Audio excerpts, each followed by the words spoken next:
Étienne, rempli du Saint-Esprit et fixant les regards vers le ciel, vit la gloire de Dieu et Jésus debout à la droite de Dieu. Et il dit, voici, je vois les cieux ouverts et le Fils de l'homme debout à la droite de Dieu. Ils poussèrent alors de grands cris en se bouchant les oreilles, et ils se précipitèrent tous ensemble sur lui.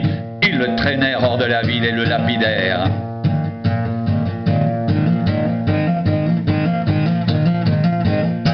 Les témoins déposèrent leurs vêtements aux pieds d'un jeune homme nommé Saul.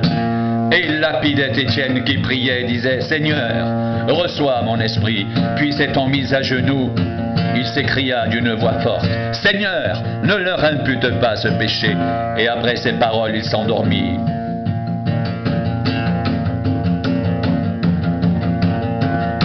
Saul avait approuvé le meurtre d'Étienne.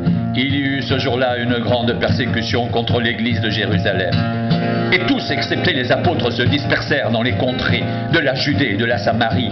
Des hommes pieux ensevelirent Étienne et le pleurèrent à grand bruit. Saul, de son côté, ravageait l'église, pénétrant dans les maisons. Il en arrachait hommes et femmes, et il les faisait jeter en prison. Ceux qui avaient été dispersés allaient de lieu en lieu en annonçant la bonne nouvelle de la parole.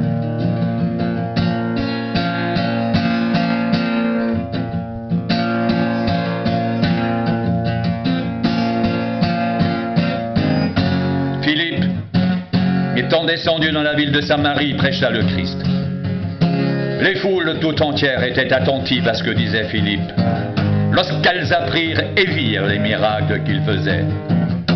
Car des esprits impurs sortirent de plusieurs démoniaques en poussant de grands cris, et beaucoup de paralytiques et de boiteux furent guéris, et il y eut une grande joie dans cette ville. Il y avait auparavant dans la ville un homme nommé Simon qui, se donnant pour un personnage important, exerçait la magie et provoquait l'étonnement du peuple de Samarie. Tous, depuis le plus petit jusqu'au plus grand, l'écoutaient attentivement et disaient, celui-ci est la puissance de Dieu, celle qui s'appelle la grande. Ils l'écoutaient attentivement parce qu'il les avait longtemps étonnés par ses actes de magie.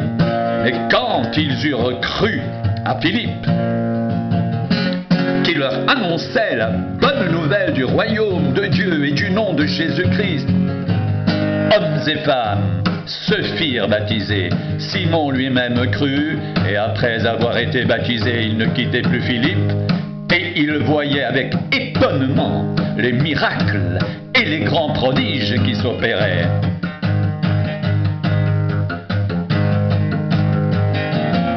Les apôtres, qui étaient à Jérusalem, ayant appris que la Samarie avait reçu la parole de Dieu, y envoyèrent Pierre et Jean.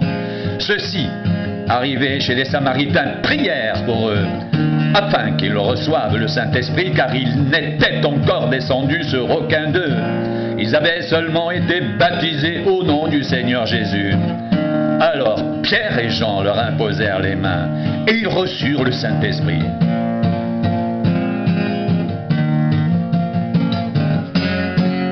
Lorsque Simon vit que le Saint-Esprit était donné par l'imposition des mains des apôtres, et leur offrit de l'argent en disant, accordez-moi aussi ce pouvoir, afin que celui à qui j'imposerai les mains reçoive le Saint-Esprit.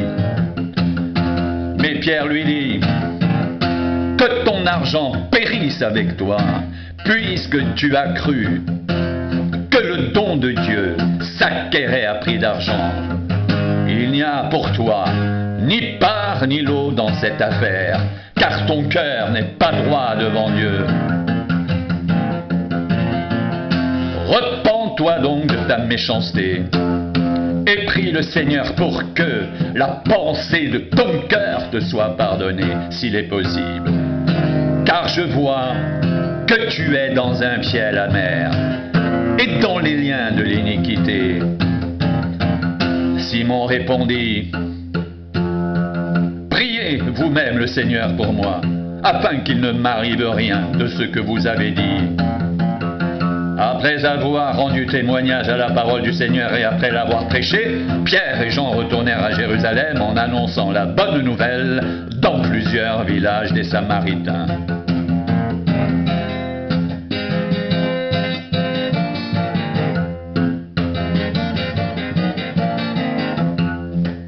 l'ange du Seigneur, s'adressant à Philippe, lui dit: lève-toi et va du côté du Midi, sur le chemin qui descend de Jérusalem à Gaza, celui qui est désert. Il se leva et partit. Et voici un Éthiopien, un eunuque, ministre de Candace, reine d'Éthiopie, surintendant de tous ses trésors, venu à Jérusalem pour l'adorer, s'en retournait, assis sur son char, et lisait le prophète Ésaïe. L'Esprit dit à Philippe: avance et approche-toi de ce char. Philippe accourut et entendit l'Éthiopien qui lisait le prophète Ésaïe.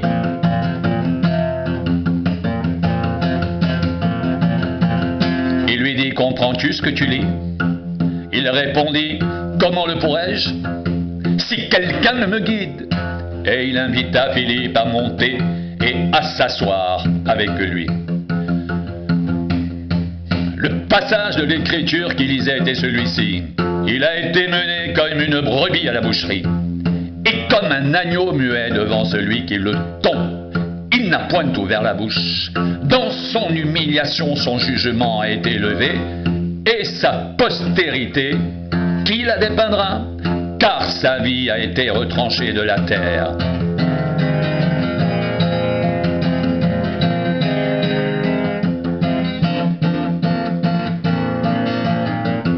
L'eunuque dit à Philippe: je te prie, de qui le prophète parle-t-il ainsi? Est-ce de lui-même ou de quelqu'un d'autre? Alors Philippe, ouvrant la bouche et commençant par ce passage, lui annonça la bonne nouvelle de Jésus. Comme ils continuaient leur chemin, ils rencontrèrent de l'eau. Et l'eunuque dit: voici de l'eau, qu'est-ce qui empêche que je ne sois baptisé? Philippe dit: si tu crois de tout ton cœur, cela est possible. L'eunuque répondit: je crois que Jésus-Christ est le Fils de Dieu. Il fit arrêter le char. Philippe et l'eunuque descendirent tous deux dans l'eau, et Philippe baptisa l'eunuque. Quand ils furent sortis de l'eau, l'Esprit du Seigneur enleva Philippe, et l'eunuque ne le vit plus, tandis que joyeux, il poursuivait sa route. Philippe se trouva dans Azote, d'où il alla jusqu'à Césarée, en évangélisant toutes les villes par lesquelles il passait.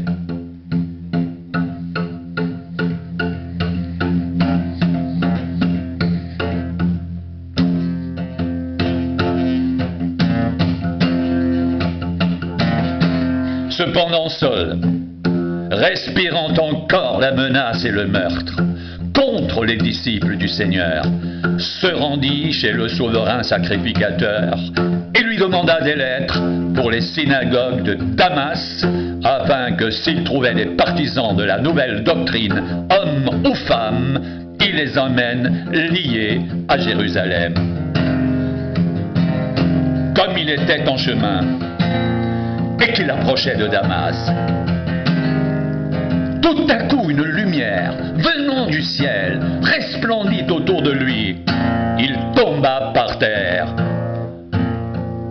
et il entendit une voix qui lui disait: Saul, Saul, pourquoi me persécutes-tu?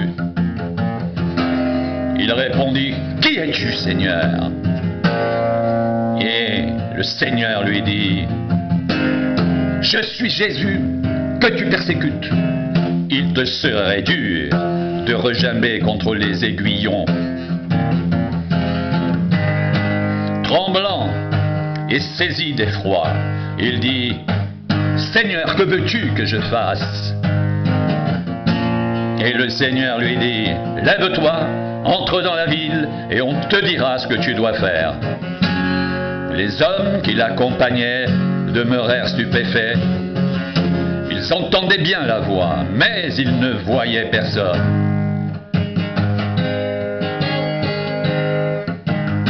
Saul se releva de terre, et quoique ses yeux soient ouverts, il ne voyait rien. On le prit par la main, et on le conduisit à Damas. Il resta 3 jours sans voir, et il ne mangea ni ne but.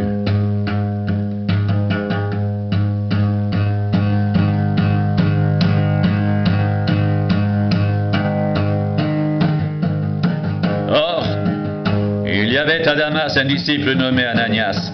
Le Seigneur lui dit dans une vision, « Ananias !» Il répondit, « Me voici, Seigneur. » Et le Seigneur lui dit, « Lève-toi, va dans la rue qu'on appelle la droite, et cherche dans la maison de Judas un nommé Saul de Tarse. »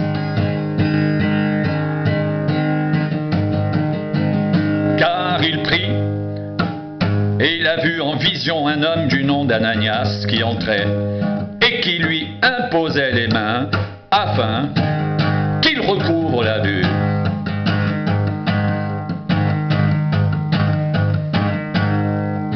Ananias répondit, « Seigneur, j'ai appris de plusieurs personnes tous les maux que cet homme a fait à tes saints dans Jérusalem. Et il a ici des pouvoirs de la part des principaux sacrificateurs pour lier tous ceux qui invoquent ton nom. »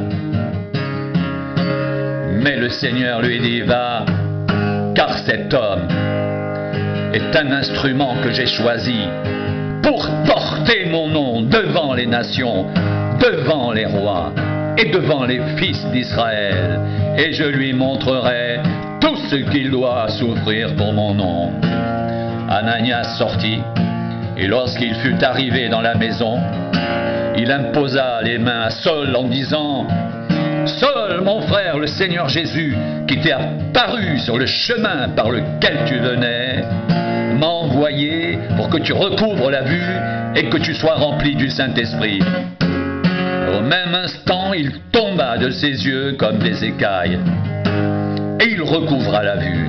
Il se leva et fut baptisé, et après qu'il eut pris de la nourriture, les forces lui revinrent. Saul resta quelques jours avec les disciples qui étaient à Damas. Et aussitôt il prêcha dans les synagogues que Jésus est le Fils de Dieu. Tous ceux qui l'entendaient étaient dans l'étonnement et disaient, « N'est-ce pas celui qui persécutait à Jérusalem ceux qui invoquent ce nom? Et n'est-il pas venu ici pour les amener liés devant les principaux sacrificateurs ?» Cependant Saul se fortifiait de plus en plus. Et il confondait les Juifs qui habitaient Damas, démontrant que Jésus est le Christ. Au bout d'un certain temps, les Juifs se concertèrent pour le tuer, et leur complot parvint à la connaissance de Saul. On gardait les portes jour et nuit, afin de lui ôter la vie. Mais pendant une nuit, les disciples le prirent et le descendirent par la muraille dans une corbeille.